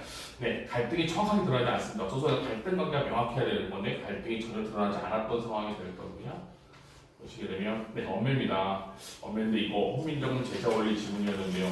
그동안 한 번도 추출되지 않았던 유형입니다. 그렇기 때문에 조금은 많이 당황했고 시간이 되게 오래 걸렸을 겁니다. 보시게 되면 아마 그 자료를 보시게 되면 보실 건데요. 이 유형은 한 번도 나온 적이 없었던 유형이 됩니다. 그렇기 때문에 되게 까다로웠던 유형이 될 거고요. 사실 훈민정음 제자 원리 지문, 국어의 역사 지문은 이런 유형이 아니고 제시해주고 현대어주고 현대어주고 풀어가는 과정이었는데 올해는 완벽하게 문법적 지식에 대한 이해가 필요한 부분이 될 겁니다. 그래서 언매 선택하실 분들은 좀 더 까다롭게 공부해 주셔야 되실 부분일 거고요. 네, 이게 문제의 화작입니다. 이렇게 나오면 이거 보시게 되면 자료 기억 1, 2, 그 다음에 니은, 디귿이었고 여기 있는 내용 보시겠죠? 이 내용이 굉장히 까다로웠습니다. 그러면 이게 뭐가 문제가 되냐면 시간이 엄청 오래 걸립니다. 그래서 맞췄으면 다행인데 그렇지 않았으면 앞에 여파가 되게 큰 문제가 됩니다. 그래서 이런 문제는 선택과 집중이 좀 필요한 유형 중에 하나가 됩니다. 그래서 앞으로 어떻게 화제가 낼 건지에 대한 방향성을 보여주고 있는 겁니다. 그래서 이렇게 화법과 작문을 선택할 학생들은 이렇게 보기 뒤에 시험 문제를 어떻게 할 것인가에 대한 고민은 필요한 시점에 왔습니다. 방향성을 보여주고 있었던 부분이 될 거기 때문에 그렇습니다. 그러면서 이후에는 비슷할 겁니다. 24년도 비슷할 거고요. 선택지가 좀 길어지긴 할 겁니다. 좀 더 복잡해질 거고요. 그렇죠. 그리고 뭐 이렇게 수능 전망 나머지 것들은 나와야 부분일 거고, 네, 의대정은 아마 확대하겠죠. 대세에 늘어날 거고, 고려대 논술이 아마 부활할 겁니다. 논술이 부활할 거고, 서울대도 검토한다고 하고 있었던 분들, 상위권 학생들에 대한 내용이 조금 확인해 보시면 되실 것 같습니다. 그리고 네, 2025학년도에는 맞습니다. 유형 변화에 대한 건 적응하셔야 됩니다. 언매도 화작도 그리고 수특수화는 기본이고요. 그냥 교과서화 되어 있는 EBS 교재입니다. 네, 이거 되게 중요합니다. 오답 스스로 생각하고 고민하는 오답 정리가 아까 말씀드렸죠. 왜 틀렸는지에 대한 고민을 해주셔야 됩니다. 내가 왜 그 답을 골랐는지에 대한 것이 굉장히 중요합니다. 그리고 기출 분석 되게 중요할 겁니다. 올해부터 기출 이제 만약 예비 9일이라면 2번, 3번, 한 3년 남았기 때문에 계속해서 바뀐 거에 대한 지문 분석 되게 연습이 필요하게 될 부분일 거고요. 간략한 수능 공부 대비법입니다. 네, 그거 공부 어떻게 할 것인지 이제 국어를 잘하려면 이렇게 될 부분인데요. 네. 수능 국어 공부하는 이 내용입니다. 수업, 암기, 문제풀이 그냥 다 해요. 수업 듣고 외우고 문제풀이 아니에요. 그냥 모르는 거 찾는 거예요. 그러니까 얘는 기본이고요. 그러니까 얘가 기본이 되는 거고요. 얘 이후에 내가 모르는 걸 찾고 개념 이해하고 적용, 출제자의 론 이게 무슨 얘기냐? 여기에 가장 기본은 내가 또 한 번 말씀드리지만 틀린 거에 대한 고민이에요. 틀린 거에 대한 고민이 모르는 걸 찾는 거예요. 그렇죠? 내가 오답을 몰랐으면 뭘 몰랐으니까요. 그리고 왜 그랬는지에 대한 정답을 가지고 개념 이해, 다시 한번 다른 것에 적용, 그리고 출제자의 논이 무슨 이야기냐? 출제자의 의도 파악하기입니다. 출제자의 의도 파악하기는 기출 문제 풀어본 것이 가장 좋습니다. 그래서 기출 3회도 5회도 이렇게 나오고 있는 부분들이 됩니다. 수업하고 암기하고 문제풀이는 국어 공부하는 거 아닙니다. 그냥 베이스고요. 그 이후의 과정이 수능 국어에 대한 베이스 과정이 될 겁니다. 그리고 화법과 작문 역시 개념 이해하고 난 다음에 유형 연습 필요할 거고요. 문법은 개념 외우는 것이 더 먼저가 될 겁니다. 문법은 개념을 외우지 않으면 문제를 풀 수가 없기 때문에 그렇습니다. 그런데 화법과 작문은 개념이 그렇게 크게 필요한 부분은 아니기 때문에 유형 연습을 많이 하는 것이 좀 더 필요한 부분이 될 겁니다. 이렇게 해서 확인해 봐주시게 될 부분일 거고요. 독서요. 독서가 가장 관건이 되죠. 지문 읽기 방법 연습 제가 서두에 말씀드렸습니다. 처음부터 끝까지 한 글자도 빼놓지 않는 후 읽는 것. 이게 되게 중요합니다. 그래서 제가 말씀드렸던 게 1학년 올라오게 되면 읽기 연습도 시키겠다는 게 이 얘기입니다.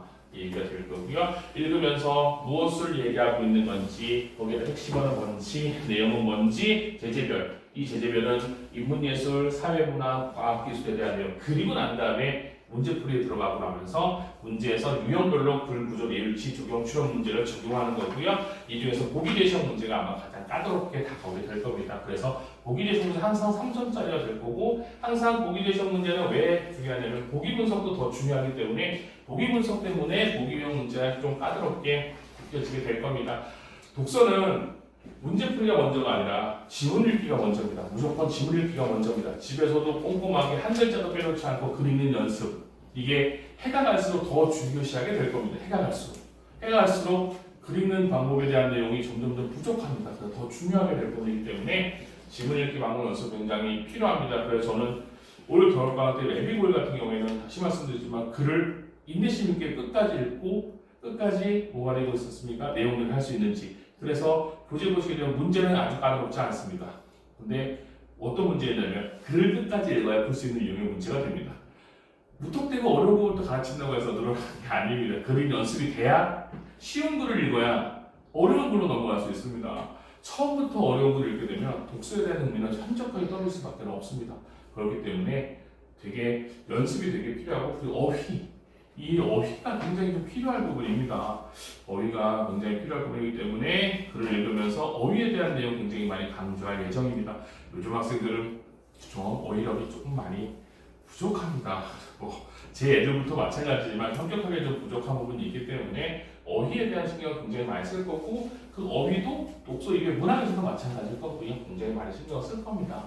신경을 쓸 거고 문학이요. 영역별로요. 나눠져 있었던 부분이 똑같습니다. 여기도 읽기 방법입니다. 잘 읽어야 될 거고요. 시와 소설은 읽기 방법이 다릅니다. 다르기 때문에 어떻게 시와 고전 시간을 보고 갈 건지 현대소설 고전산문을 보고 갈 건지에 대한 내용들 확인하게 될 겁니다. 그리고 현대소설과 고전산문도 역시 읽는 방법은 다릅니다.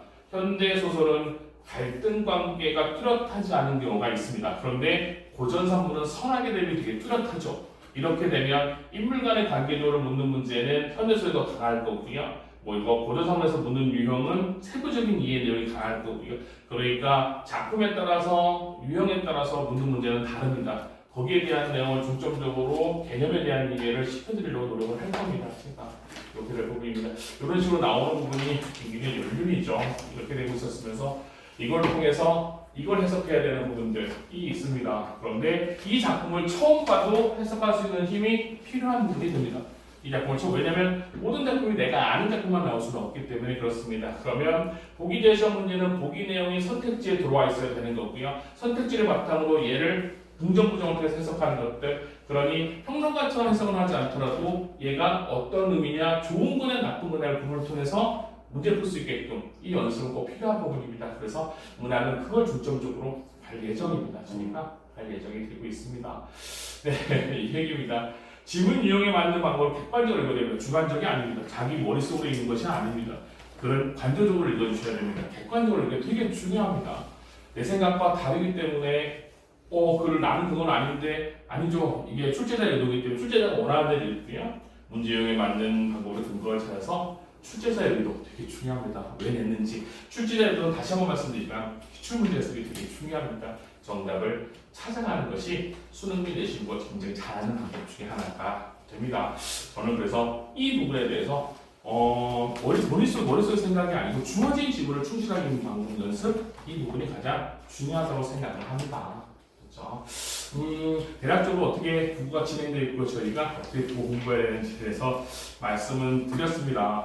저희가 수강을 하시게 되면 수업하면서 지속적인 학생들 가장 기본적인 개념들 1학년 때 가장 기본적인 개념들 2학년식 경우에는 개념을 바탕으로 조금은 문제 적용하는 부분들 이런 것들에 대한 내용을 좀 더 중점적으로 신경 쓰게 될 겁니다. 시간이 어느덧 벌써 1시간 훌떡 지나갔습니다. 네, 들어주셔서 감사합니다. 뒤에 이제 2020년 입시가 어떻게 될 건지 논술하고 대략적으로 저희 입시 정보 원장님께서 설명을 잠깐 간략하게 드릴 겁니다.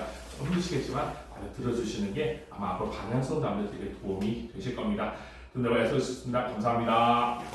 12월 모의고사 이후 예비 고3 입시 전략에 대해서 발표를 하겠습니다.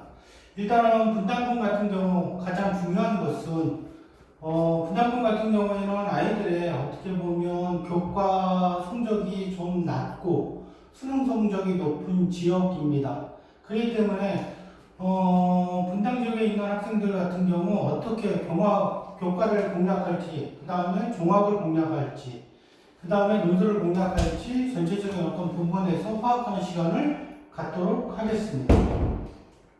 먼저 올해 2024학년도 역대 불수능이라고 다 아실 겁니다. 작년도 같은 경우 2023학년도는 국어가 표점이 134점이었다면 올해 같은 경우에는 2024학년도 제가 알기로는 아마 역대 최고의 국어 표점이라고 보시면 됩니다. 올해 같은 경우 150점 정도가 나왔는데 오히려 올해 같은 경우에는 수학 잘 본 학생보다 국어 잘 본 학생들의 표점이 높기 때문에 전체적으로 놓고 봤을 때 국어도 어려웠고 수학도 어려웠고 특히 영어 같은 경우 전년도 약 한 8% 정도가 수능 1등급이었는데 올해 같은 경우 4.7%니까 거의 반타작 났다라고 보시면 됩니다. 그렇기 때문에 저희들이 재수생과 재학생을 놓고 볼 때 올해도 역시 재학생들은 수능 교과나 종합, 그 다음에 논술에서 수능 최저 기준을 못 맞추는 학생의 비율이 굉장히 높았고 역시 정시 같은 경우에는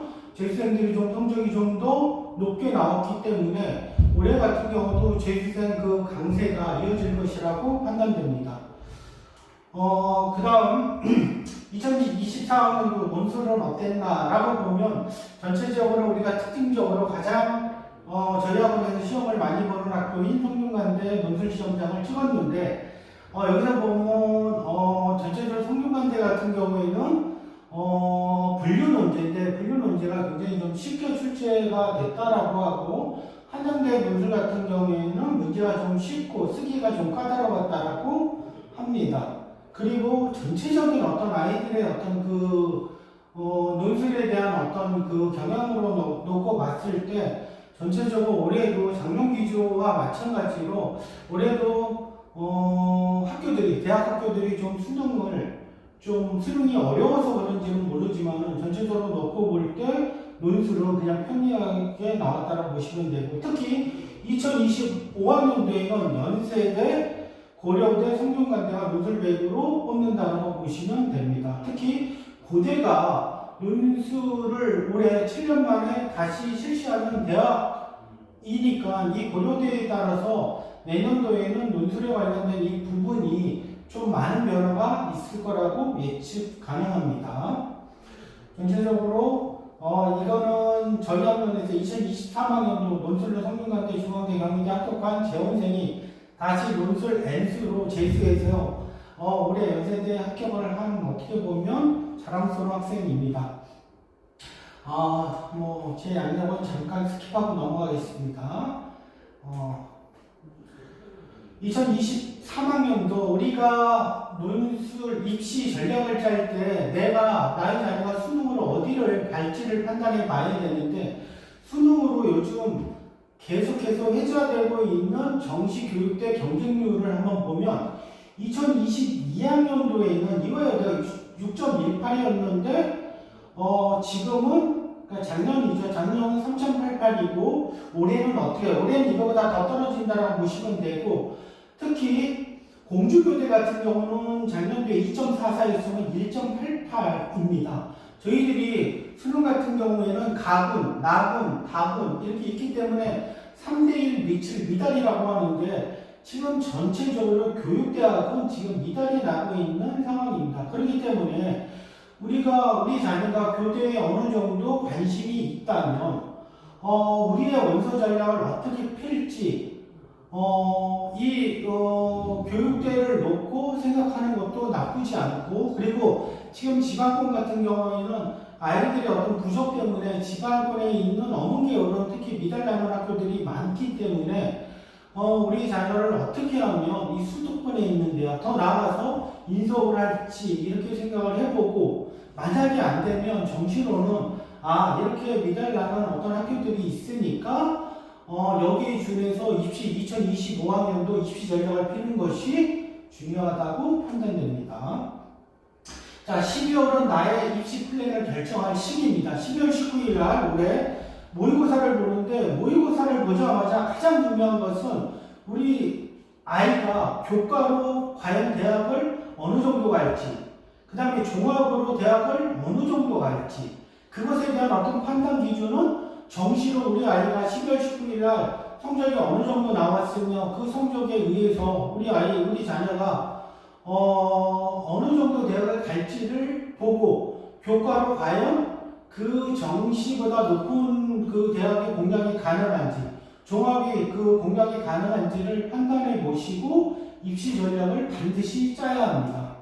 특히 예비고3 12월 19일 이후 학생부 교과, 그 다음에 종합, 논술이 있고 수능이 있는데, 이 수능 같은 경우 수시 최저학력 기준에 영향을 많이 주기 때문에 우리가 교과나 종합에도 수시 최저 학력 기준이 높은 대학들이 굉장히 많습니다. 성균관대도 있고, 그 다음에 이화여대도 있고, 그 다음에 홍익대도 있기 때문에 이런 어떤 대학들을 과연 우리 학생이 공략이 가능한지 전체적으로 판단을 하고 생각해 보시기 바랍니다. 특히 분당권에 있는 많은 학생들은 나의 어떤 교과 성적보다 수능이 잘 나온다면 이 논술을 적극적으로 활용하는 것을 어떻게 보면 추천드립니다.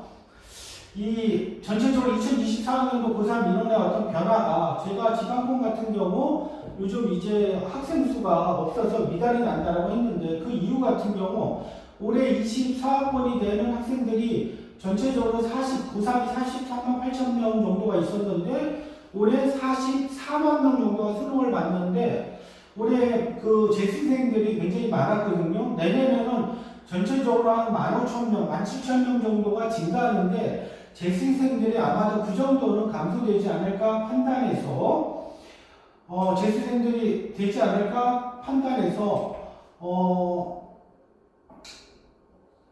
전체적으로 올해와 똑같이 44만 정도가 시험을 보지 않을까 그렇게 판단됩니다. 학생부는 간소화됐기 때문에 지금은 무엇보다도 내신이 가장 중요하다고 생각을 하고, 내신의 어떤 기준을 두고 교과나 종합을 전체적으로 짜는 것이 중요합니다. 2025학년도 스카이 입시 변화는 전년도와 서울대나 연세대 약간의 변화가 있지만 전년도와 동일하다고 생각을 하고, 고려대 같은 경우 아까도 말씀드렸듯이 고려대 같은 경우에는 전체적으로 수시 논술 전형 수능 최저 학력 기준이 나왔는데 국어, 수학, 영어, 탐구는 한 과목이죠.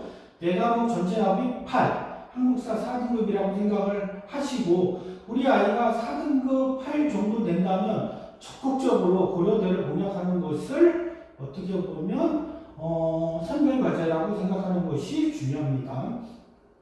2025학년도 고려대가 올해 어떻게 보면 연대와 고대가 가장 높은 대학이기 때문에 이 고대와 고대가 들어옴으로써 2025학년도는 고려대 논술 실시로 최상위권 학생들 수시 6회 관련 지원 전략이 굉장히 중요하다고 생각을 하시면 됩니다.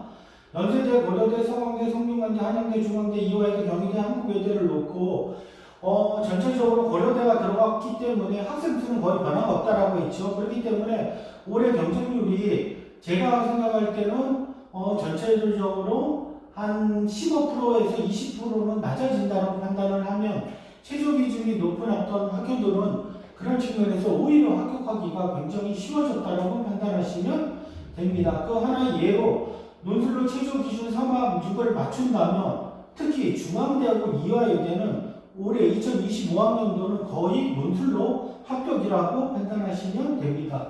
그러한 어떤 근거는 전년도 2022학년도 이화여대 실질 경쟁률을 보면 이화여대는 3학 6이 전통적인 학교인데 전체적으로 놓고 볼 때 인문안이 전체적으로 30.7대 1이었는데 전체적으로 실질 경쟁률은 6.5대 1입니다.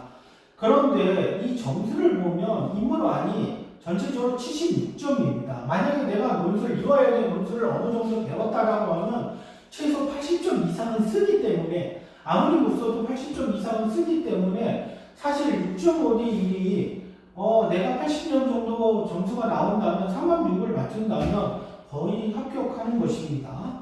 두 번째로 동국대를 알아보면 동국대는 2학 5인 학교입니다. 보통 전통적으로 60대 1 정도 가는데 올해 같은 경우 고려대가 뛰어들기 때문에 올해는 60대 1 정도가 아니라 한 45대 1에서 한 35대 1 사이가 될 거라고 생각합니다. 그런데 2학 5를 마친 실질 경쟁률을 보면 전체적으로 15대 1이니까 올해 2025학년도를 기준으로 한다면 약 한 10대 1 정도가 나온다라고 판단을 하면 오히려 동국대조차도 2학 5인 학교, 경희대, 건대, 동대, 그 다음에 세종대 이런 학교들은 오히려 학생부 교과나 종합보다도 훨씬 더 논술로 어떻게 보면 공략하는 것이 나쁜 전략이 아니라고 판단이 됩니다. 한 단계 더 나아가서 중앙대 같은 경우를 한번 살펴보면 중앙대 같은 경우 전체적으로 놓고 한번 검토해 봅시다. 논술 실질 경쟁률과 충원률인데 국어국문학과를 하나의 예를 들면 국어국문학과가 학생부 교과는 2022학년도에 학생부 교과 같은 경우에는 6.6대 1인데 실질은 3.3대 1이에요. 이것은 2학자가 최저 기준이 있거든요. 그러니까 최저를 맞춘 비율이 50%뿐이 안 됐다고 보시면 되고요. 그러니까 다빈치 인재 전형과 탐구형 인재 전형은 종합 전형으로서 전체적으로 최저가 없기 때문에 9.1대 1, 17.4대 1이 그대로 진행된다라고 보시면 됩니다. 다빈치 인재 전형은 대부분 일반계 고등학교 학생들이 많이 쓰는 전형이고 탐구형 인재 전형은 어떻게 보면 특목고 학생들, 자사고 학생들이 많이 쓰는 전형이라고 보시면 됩니다. 그런데 논술을 보면 전체적으로 44.3대 1이었는데 이때 3학 6이었는데 3학 6을 맞추는 비율은 9.6대 1 정도 같습니다. 이런 어떤 측면에서 볼 때 전체적으로 한 15%에서 20%가 어떻게 보면 최저 기준, 실질을 어떻게 보면 기준을 맞추고 있기 때문에 오히려 다빈치 인재 전형과 탐구형 인재 전형보다도 논술 전형이 경쟁률이 더 낮다라고 판단이 됩니다. 이런 측면에서 내가 어떻게 보면 3학 6을 맞출 수 있다면 아니면 선생님 저는 너무 수학이 우리 학생들 중에 선생님 저는 너무 수학의 점수가 안 나와요. 그렇기 때문에 수학보다는 국어, 영어, 탐구에 집중을 해서 대학을 갈 수 있는 어떤 좋은 방법이 없을까요? 라는 학생들이 굉장히 많은데 그 학생들 같은 경우에는 이렇게 전략적으로 논술을 3만 6을 안정적으로 마친다면 이렇게 이화여대, 그 다음에 중앙대, 그 다음에 이하고인 경희대나 어떻게 보면 동국대, 세종대 이런 데를 공략을 한다면 아주 좋은 정적을 올릴 수 있을 것입니다. 그 다음 놓고 보면 논술 실질경영대, 중앙대, 사회교육이 있으니까 전체적으로 한번 검토해 주시기 바랍니다. 그 다음에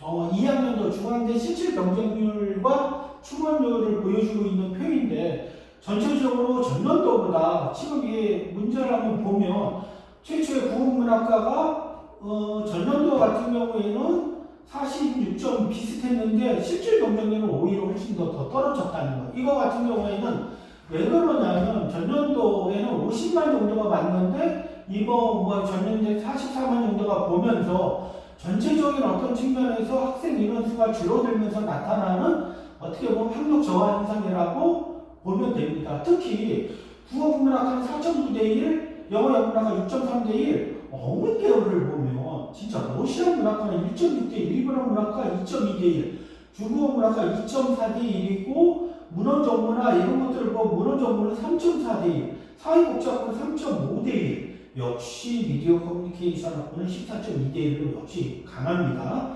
사회학과나 도시학과는 6.2대 1, 5.2대 1이니까 이런 어떤 부분에서 최저만 만족한다면 중앙대 같은 경우도 전체적으로 놓고 볼 때 점수 합격하는 점수가 80점이 채 안 됩니다. 저희한테 논술을 배운다면 최소 어떻게 보면 논술을 배우면 80에서 85점 정도는 나오기 때문에 중앙대 같은 경우도 3학 6을 마친다면 정말로 논술로 합격하기 아주 좋은 학교라고 판단하면 되고 저희 학원에서도 많은 학생들이 중앙대, 그 다음에 이화여대, 그 다음에 성균관대 이런 데를 많이 합격하고 있는 실정입니다.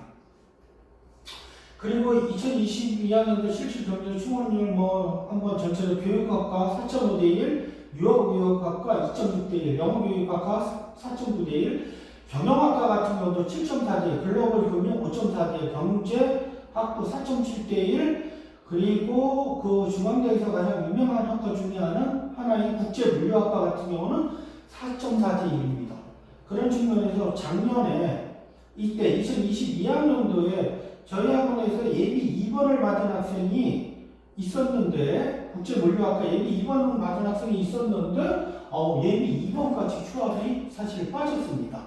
그런 측면에서 논술도 추합이 그래도 약하지 않게는 돈다라고 판단하시면 될 것 같습니다.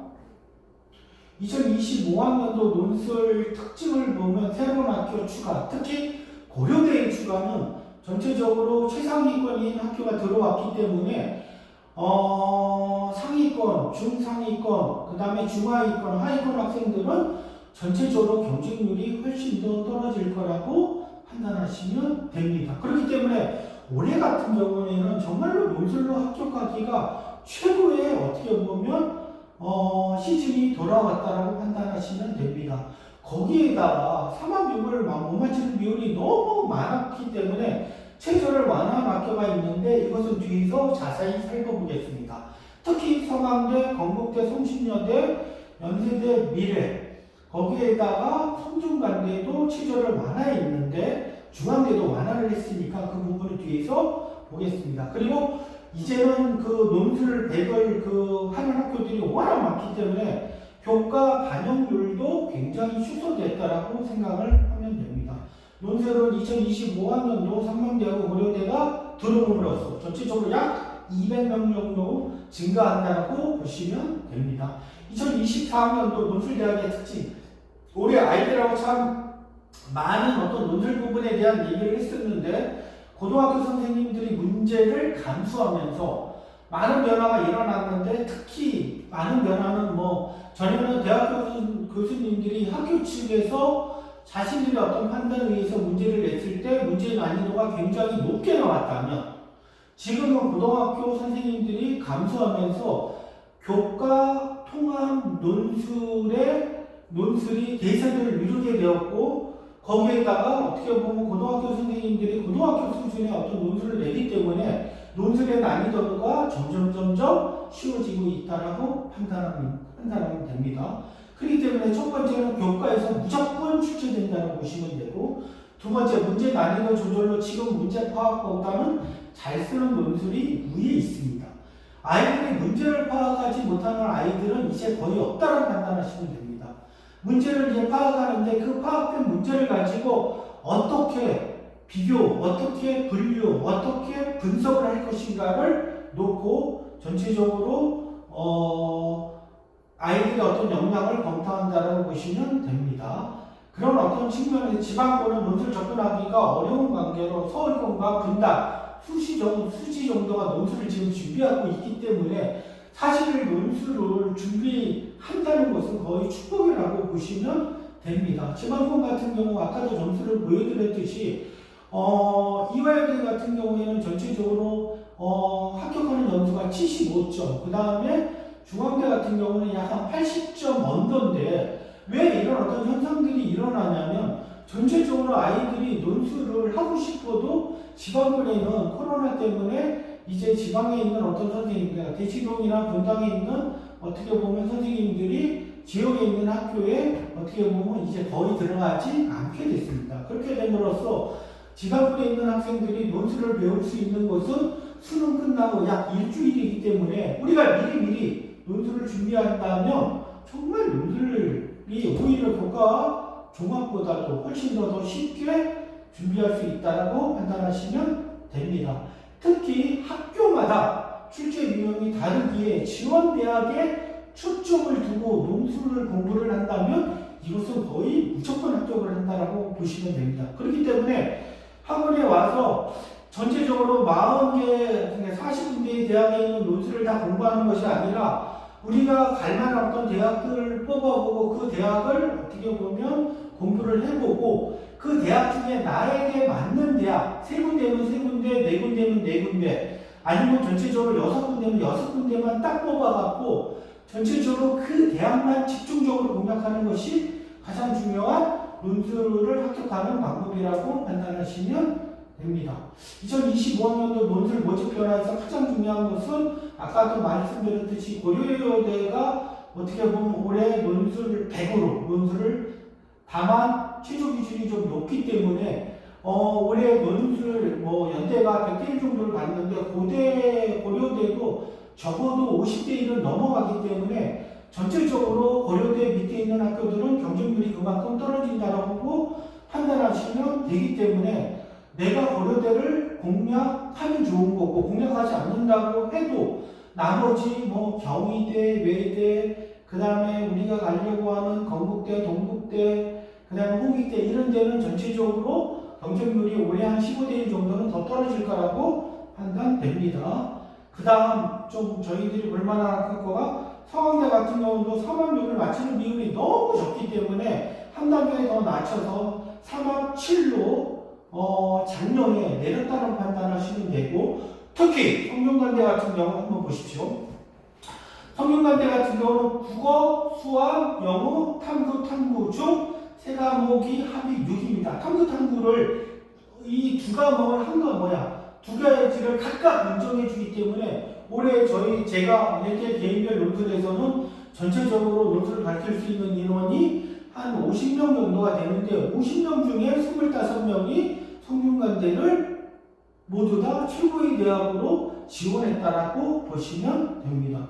여러분의 어떤 자녀들도 우리 아이가 과연 인서울을 할 수 있을까 이렇게 판단하지 마시고 탐구 두 가지가 있기 때문에 이게 1, 2 정도 나오면 나머지 하나에서 국어, 영어, 수학에서 상대급 하나만 맞으면 되니까 적극적으로 성균관대를 어떻게 보면 공략해야 합니다.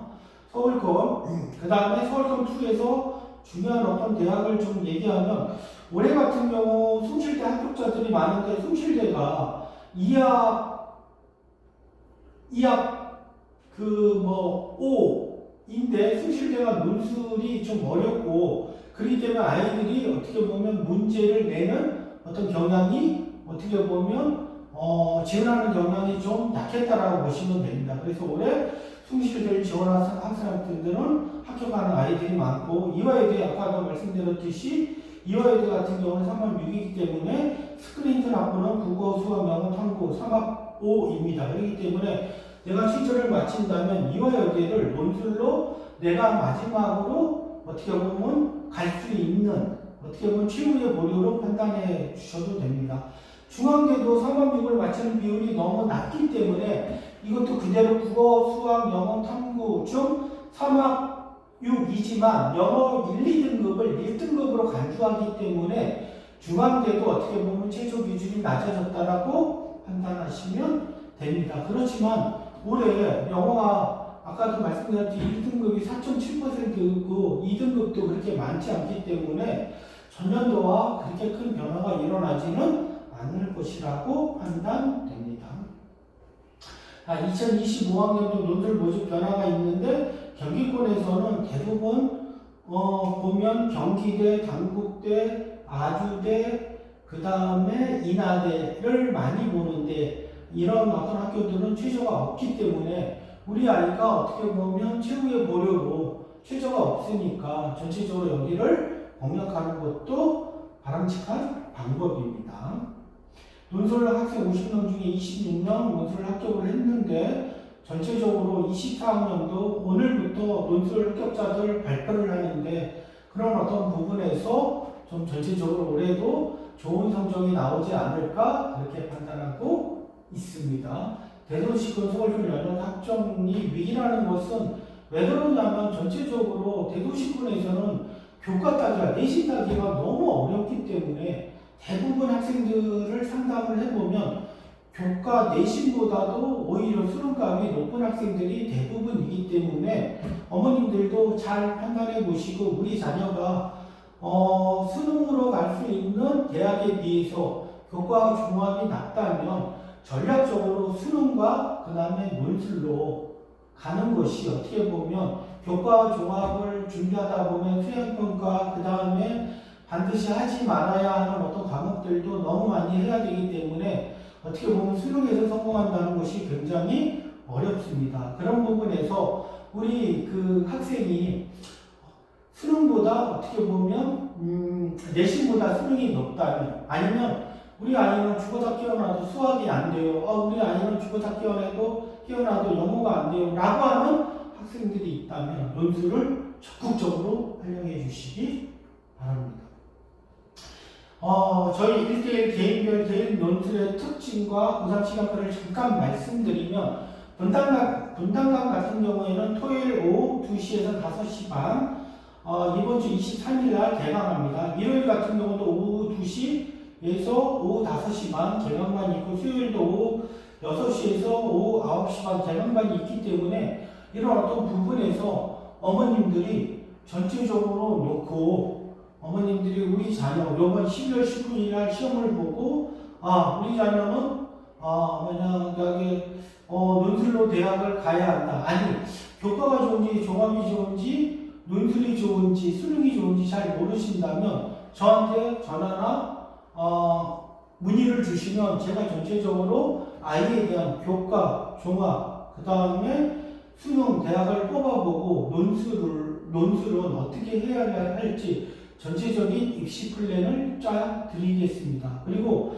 저는 어차피 6명에서 8명 밑으로 한 반을 정원으로 하기 때문에 정원을 한 반을 하고 유형편 이후 지원대학을 빠르게 선정해갖고 바로 내가 지원하는 대학에 파이널을 진행한다라고 보시면 됩니다. 그렇기 때문에 많은 학생들이 불필요하게 쓸데없는 대학들을 공부하는 것이 아니라 내가 원하고자 하는, 내가 가고자 하는 그 대학에 맞춰갖고 논술을 공부하기 때문에 다른 어떤 학원과 차별화되어 있고 그렇기 때문에 논술적으로 많은 합격자가 발표된다라고 보시면 되고 당일 첨사 최소 6회 정도 진행을 하고 우리 아이가 수능을 만약에 살아있다면 논술적으로는 숙제를 최소화시켜서 내준다라고 보면 됩니다. 자, 평가가 있으니까 이 네이버에서 송곳니 이름을 치면 전체적으로 저희에 대한 어떤 기사나 저희에 대한 평가가 나와 있으니까 그것을 참조해 주시기 바랍니다. 자, 어머님들, 특히 문당에 있는 어머님들은 이 교과, 특히 내신 때문에 굉장히 고생하고 있습니다. 그런 어떤 부분에서 교과와 종합이 어떻게 보면 우리 입시의 전체라고 생각하지 마시고 이번 12월 19일 날 수능을 보시고 전체적으로 좀 어머님들이 잘 모르는 어떤 부분들, 이런 어떤 부분들에 대해서 저희 서구국어 논술학원에 연락을 주시면 전체적으로 자녀에 대한 입시 플랜을 짜주면서 아이가 어떻게 하면 아이가 원하는 대학에 갈 수 있을지 전체적으로 분석해 드리겠습니다. 이상입니다. 감사합니다.